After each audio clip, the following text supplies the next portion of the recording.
A Murder Flies Off by J. L. Carey, Jr. Chapter 1. A Sparrow is Born. High above Helen Adelman, in a giant old willow tree, a flock of sparrows surged. She watched them for a moment. The tree pulsated as the sound of their song filled the atmosphere around her. She took the sparrows as a good omen. She thought about this as she bent back to her work, her green eye focusing on the crosshairs in the scope as the long bangs of her red hair fell around her face. She steadied her breath slowly, running her fingers through her hair and tucking the bangs behind her ear. Helen listened to the sparrows as her heart rate slowed, the scope ticking as she dialed it into focus. In her mind, the birds delivered her back to her childhood, to a time just after her mother's death. She had gone to see a palm reader, Mother Lamar, some years after her own mother's death. Helen did not believe in that sort of stuff until she went, until the crone told her things only her mother could have known. At the end of the reading, the seer told Helen that a sparrow had delivered her mother's spirit to the afterlife. For a moment, she felt as though her mother were sitting beside her again, calming her as she always did.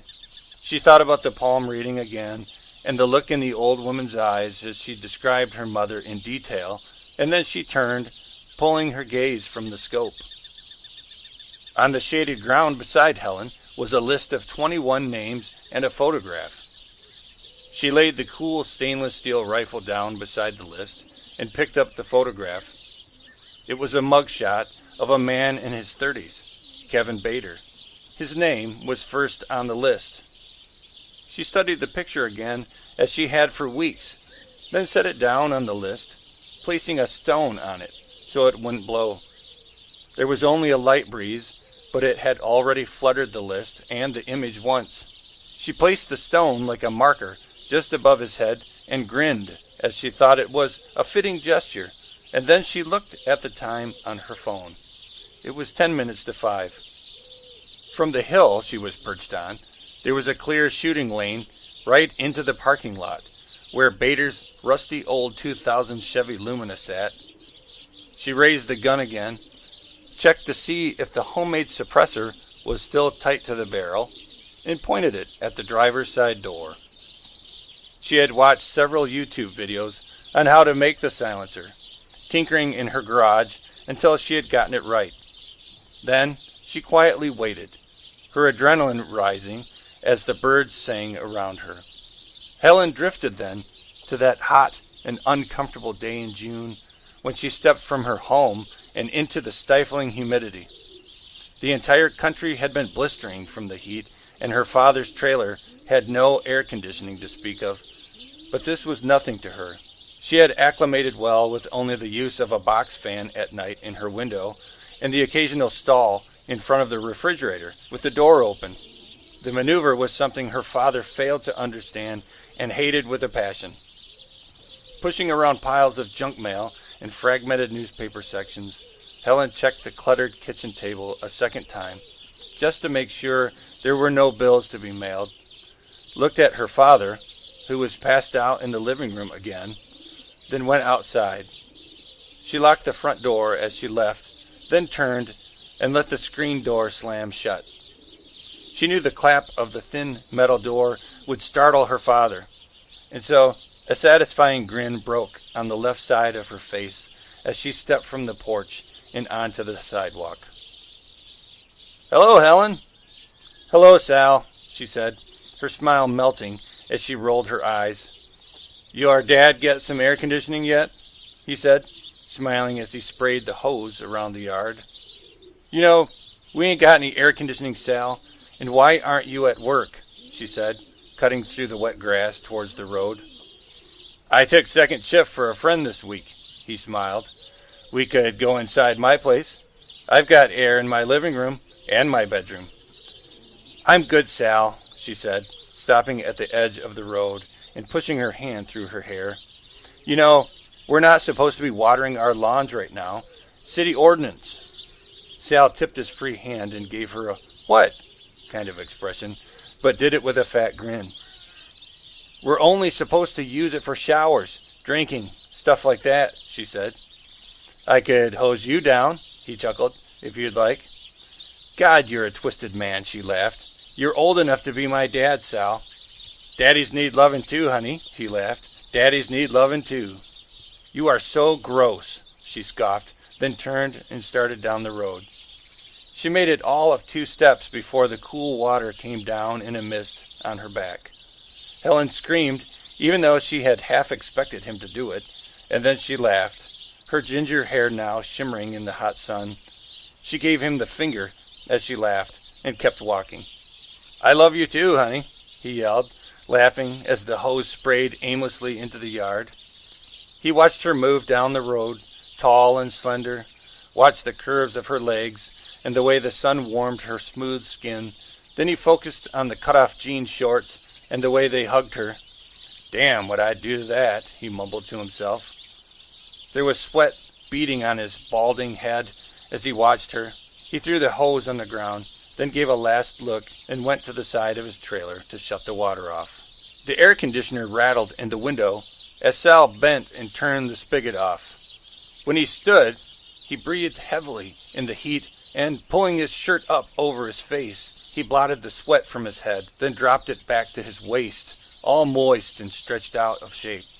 After another deep breath, he bent again and turned the lever of the hose reel until it all came serpent-like through the lawn and coiled willy-nilly between the plastic wheels. He pulled the grass from the handle of the sprayer, then draped it over the hose cock, not caring that it slipped off and back onto the ground. Then he went around to the front again and looked down the road, but Helen had gone beyond the bend. Sal sucked in the heavy air again, wiped his forehead with his shoulder, then went in the front door of his trailer. Next door, an empty bottle of black velvet rolled off the dingy, swayed-back couch that Helen's father attempted to wake from.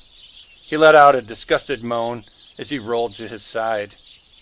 The threadbare couch groaned and squeaked as the springs buckled beneath his weight. He was a sweaty mess. His hair was wet and matted, and his cheek had found the cold, moist spot on the sofa pillow where he had drooled. With some annoyance, he took the pillow and flipped it, and then readjusted himself. Lying over his waist in one of his legs was a sheet that Helen had draped over him. He always had to sleep with a sheet, no matter how hot. The sheet was gathered and twisted in spots, and he kicked and moved until the fabric came loose. Then he pulled it up and over his shoulder, tucking it around his neck. It was 11:38 by the clock on the wall, as Rick strained to look at it. Then he rubbed his forehead, tucked his hand under the pillow, and fell back to sleep. Down the road, Helen had reached the entrance of the park. On the right was a cul-de-sac where rows of mailboxes stood weather-beaten. Along the main road was a rickety white fence that gave way to Urkala, city of demons, land of no return. She looked at the leaning mobile court sign that graced the entrance of the park, and then across the road, where an entire square block of tires had been stacked 30 feet high or more. Tires for as far as the eye could see, and then she sighed and turned and walked again. In the air was the distant beeping of work trucks and the mingling smell of auto fluids. The sound filtered out of that chaos of rubber, steel belts, and filth. It seeped into the background of her mind. She thought of being someplace better, of being something better, and then she pushed a wisp of hair back and tucked it behind her ear. "I'm getting the hell out of here," she grumbled, sotto voce, and then she moved towards the mailboxes. The trees beyond the boxes were still and menacing. They stood in a strange plot of woods, like a freakish patch of weeds that had erupted from the concrete and blacktop surrounding them. She had an eerie feeling as she glanced across the minatory tangle of branches. It caused Helen to shiver despite the heat. The jerk sent the wisp of bangs falling back into the right side of her face. She looked again to the woods, her fingers catching the bangs and tucking them behind her ear, but there was nothing save the sound of work trucks behind her in the distance. The woods had always creeped her out. but Helen dismissed the feeling and pulled the key from her pocket. She had no sooner inserted the key into the mailbox when she felt a sharp sting in her shoulder. "Shit!" she stammered as her hand jerked to the pane. It was then that something beyond panic flooded through her, for sticking out of Helen's shoulder was a syringe-like dart, its small red feather flight winnowing from the end. As her eyes met the dart, her mind went into a frenzy of panic and confusion. She made a desperate attempt to run as the tranquilizer rushed through her veins, but as she tried to move, she found her legs were gone, and so she landed on her back instead, knocking every bit of wind from her lungs.